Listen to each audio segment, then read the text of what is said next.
हरिओम नारायण हरि। आप सब लोगों का मेरे spiritual channel spiritual walk with मैत्री में सकारात्मक रूप से हार्दिक स्वागत है। आप सब लोग स्वस्थ रहें, व्यस्त रहें, मस्त रहें, इसी प्रार्थना के साथ मैं अपना रोज वीडियो शुरू करती हूँ और आप लोगों के समक्ष उपस्थित होती हूँ। आज मैं जिस चीज़ का आपके साथ चर्चा करने आई हूँ, जिस विषय पे, वो विषय मालूम है बहुत सुंदर है, बड़ा मेरे मन के करीब है। और वो विषय है मन के भाव। कि हमारे मन के भाव जो हैं वो किस तरह को रिलेट करते हैं हमारे कर्मों के साथ। हमारे मन के भाव हमारे कर्मों के साथ को रिलेट करते हैं। इसी बात की आज मैं चर्चा आपके साथ करने आई हूँ।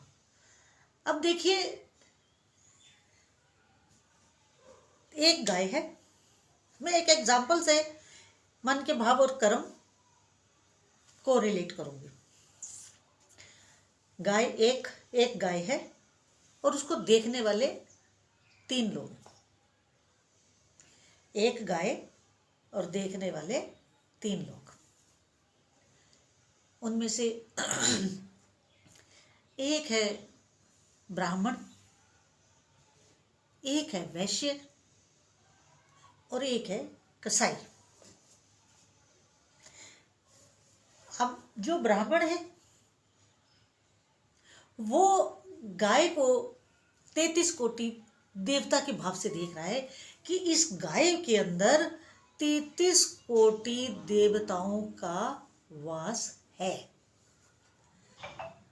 जो ब्राह्मण है वो इस भाव से गाय को देख रहा है और गाय को देख करके वो उसको प्रणाम कर रहा है, क्योंकि ब्राह्मण के लिए गाय पूजनीय है। वैसे तो सभी के लिए पूजनीय है, लेकिन देश काल की परिस्थिति के अकॉर्डिंगली जैसे ही समय बदलता है, काल बदलता है, व्याख्याएं भी थोड़ा दूसरे ढंग की करनी पड़ जाती हैं। खैर, ब्राह्मण उसमें 33 कोटि देवताओं का वास मान के चलता है और है भी। गौ माता में 33 कोटि देवताओं का वास है, ये बात सत्य है। अब उसके साथ खड़ा व्यक्ति वैश्य, वो ये सोच रहा है कि भाई ये गाय दूध कितना देती होगी, इतने लीटर दूध देती होगी और इतना दूध बेच करके मैं इतना मुनाफा कमा लूंगा। ये उसके मन का भाव है, क्योंकि वो व्यापारी है।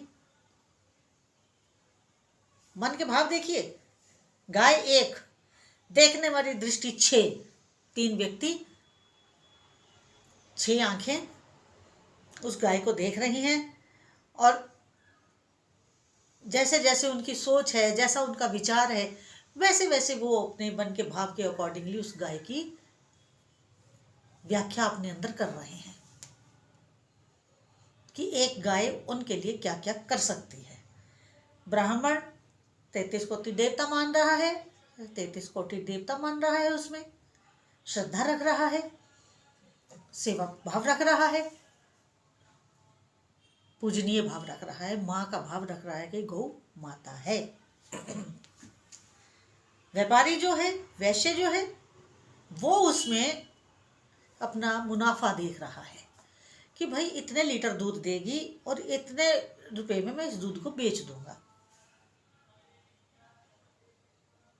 तीसरा है कसाई। कसाई देख रहा है कि इस गाय का इतने किलो मांस निकलेगा इससे, और कसाई अपने हिसाब से अपना मुनाफा देख रहा है। अब ब्राह्मण ने गाय को प्रणाम किया, उसको जो कर्म है सत्कर्म है और उसको उसी के अकॉर्डिंगली फल मिलेगा। उसका कर्म श्रद्धा का है, विश्वास का है, आस्था का है, समर्पण का है। उसका फल उसी ढंग से आएगा। उसके कर्म का फल भावना के साथ उसका कर्म जुड़ा है, उस भावनात्मक कर्म में सत्य है, उसको सत्य का फल प्राप्त होगा। दूसरा, उसमें अपना व्यापार देख रहा है तो उसको अपने व्यापार के अकॉर्डिंगली, अपने भाव के अकॉर्डिंगली कर्म बन गया, उसका कर्म बन गया ना, मानसिक कर्म तो बन ही गया। प्रैक्टिकली कब होगा, होगा नहीं होगा कुछ मालूम नहीं है, लेकिन मानसिक कर्म शारीरिक कर्म से ज्यादा भयानक होता है। जो हम मन में सोचते हैं ना, उसका कर्म ज्यादा भयानक होता है बजाय कि शारीरिक कर्म के।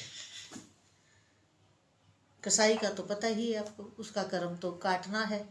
जीव सेवा तो भूल ही जाइए, जीव सेवा तो वो करेगा नहीं, हत्या जरूर, जीव हत्या जरूर करेगा। अब उसका कर्म उसके हिसाब से। अब तीसरी बात ये कि जो मन का भाव होगा वही चेहरे का भाव होगा। जो मन का भाव होगा वही चेहरे का भाव होगा। कैसे? ब्राह्मण ने प्रणाम किया, श्रद्धा से किया, आस्था से किया, पूजा की और गौ में माता का दर्शन किया, 33 कोटि देवताओं का दर्शन किया। अगर आप ब्राह्मण का चेहरा देखेंगे, कोमल होगा, कोमल भाव लिए हुए होगा, प्रसन्नचित्त होगा, प्रसन्न मुद्रा में होगा। वही आप वैश्य, जो व्यापारी है, वैश्य है, उसके मन का भाव आप देखिए कभी। ये मैं अपना प्रैक्टिकल अनुभव बता रही हूँ, ये मेरी जिंदगी में मेरा अपना प्रैक्टिकल अनुभव है, प्रैक्टिकल एक्सपीरियंस है मेरा। ब्राह्मण का चेहरा कोमल मिलेगा क्योंकि वो कर्मकांडी है, पूजा पाठी है और एक प्रभु के प्रति श्रद्धावान है, गुरु के प्रति श्रद्धावान है, तो उसका चेहरा कोमल होगा। अब आ जाइए आप वैश्य पे, उसका चेहरा कभी आप देखिए, किसी भी वैश्य का चेहरा देखिए जो व्यापार कर रहा है, लाला है, दुकान पे बैठा है या वैसे दूसरा कोई व्यापार कर रहा है, उसके चेहरे का भाव पहचानिए। उसके चेहरे के ऊपर चतुराई होगी, उसके चेहरे पे आपको चतुराई का भाव मिलेगा। क्योंकि अगर वो चतुर नहीं होगा तो व्यापार कैसे करेगा? उसका मन का भाव तो व्यापारिक दृष्टि है ना उसकी, उसका भाव भी व्यापारिक है, दृष्टि भी व्यापारिक है, कर्म भी व्यापारिक है, तो उसके चेहरे का भाव चतुराई वाला आपको मिलेगा। अब आइए कसाई के ऊपर। अब कसाई का चेहरा कैसा मिलेगा आपको? क्योंकि उसका काम काटना, पीटना, जीव हत्या, खून को देखना, जी मेरे रोंगटे खड़े हो रहे हैं। तो उसका चेहरा भिजा हुआ मिलेगा, भिजा हुआ चेहरा मिलेगा, क्योंकि उसके मन के भाव क्रूर हैं, उसके भावों में क्रूरता है और वो क्रूरता का भाव आपको उसके चेहरे पे स्पष्टम दिखाई देगा, स्पष्टम दिखाई देगा क्रूरता का भाव। अब गाय तो एक है, व्यक्ति 3 है, उनके भाव और उनके कर्म और उनका चेहरा कहानी ही दूसरी बोलता है। गाय तो वही है, गाय तो एक ही। इस तरह मालूम नहीं ना जाने कितने भाव लोगों में, मैंने तो अभी 3 भाव ही बताए हैं। आप मैं यहाँ एक और बात आपसे करना चाहती हूँ, वो बड़ी है आपके लिए लाभप्रद रहेगी जीवन पर्यंत। वो ये है कि जो गौ माता होती है ना, गाय, देसी गाय की बात कर रही हूँ मैं, जर्सी गाय की बात नहीं कर रही हूँ मैं, देसी गाय की बात कर रही हूँ। जो देसी गाय होती है उसका जो गाय का ओरा होता है ना, अपना आभा मंडल होता है जो गाय का, वो बहुत पावरफुल होता है, बहुत पावरफुल होता है। और अगर आप का अपना ओरा डिस्टर्ब्ड है, अगर ओरा डिस्टर्ब होगा ना तो कई बीमारियां भी होंगी। ओरा, और अगर आप अपने ओरा की क्लीनिजिंग करना चाहते हैं, ओरा को साफ करना चाहते हैं और स्वस्थ रहना चाहते हैं, मालूम है क्या करें? देसी गाय की परिक्रमा लगाएं, देसी गाय की परिक्रमा करें। आपको ओरा क्लींजिंग के लिए कोई अलग मेथड नहीं अपनाना होगा। अगर कहीं आपको देसी गाय मिले और आप उस देसी गाय का परिक्रमा करते हैं तो आपका अपना ओरा क्लीन होगा।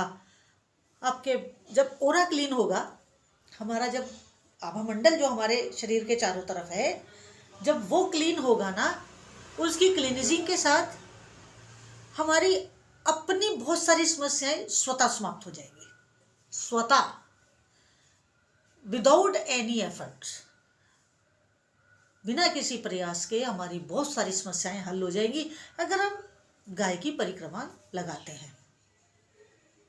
और गाय की परिक्रमा कम से कम 3 लगाएं, 7 लगाएं, 9 लगाएं, 11 लगाएं, लगाएं जरूर। जहाँ कहीं गौशाला में या कहीं सड़क पर भी आपको देसी गाय दिखाई दे, क्योंकि देसी गाय की पहचान भी बहुत आसान है कि उसका वो झालर नीचे लटक रही होती है, वो देसी गाय है। और जो जर्सी गाय है उसकी वो गर्दन के नीचे झालर नहीं होती है। आपको इससे बहुत लाभ होगा, करिएगा, जरूर करिएगा। और अगर आपको मेरा वीडियो अच्छा लगा हो तो अधिक से अधिक सब्सक्राइब करिए, लाइक करिए, शेयर करिए। हरि ओम नारायण हरि।